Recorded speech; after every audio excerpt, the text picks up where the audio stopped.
da Ignazio Messina, segretario dell'Italia dei Valori. Allora, i dati parlano di circa lo 0,70%, 65-70, insomma i dati sono pressoché definitivi. Messina, sicuramente speravi in un risultato diverso, ma si aspettava un dato di queste proporzioni oppure no?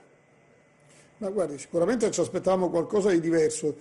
però è anche vero che l'Italia dei Valori era scomparsa, non si è presentata alle elezioni nazionali, non siamo presenti in Parlamento e pensare che abbiamo portato allo stesso risultato di scelta europea che mette insieme scelta civica, centro democratico, che hanno parlamentari, ministri e sottosegretari, devo dire questo non vuol dire che dobbiamo gioire, ma sicuramente è un dato per ripartire. L'Italia dei Valori appunto veniva da un'assenza, si ripresenta e riparte con un nuovo simbolo, con una nuova squadra, ricomincia a ricostruire la differenza rispetto al passato nell'ambito di un centro-sinistra, perché anche nelle amministrative che si stanno svolgendo, si cominciano ad avere i dati,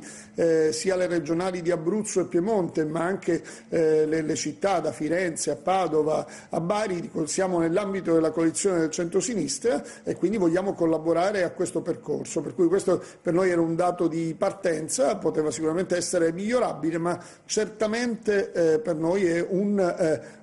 ricominciare a far politica, quindi questo è fondamentale. Poi il dato che viene fuori è un ottimo risultato chiaramente del Partito Democratico e di contro il Movimento 5 Stelle, che ora vedremo cosa fa. Io credo che avranno degli smottamenti significativi perché avevamo puntato tutto sul sorpasso, alla fine c'è un doppiaggio però dalla parte opposta. Positivo ritengo sia il fatto che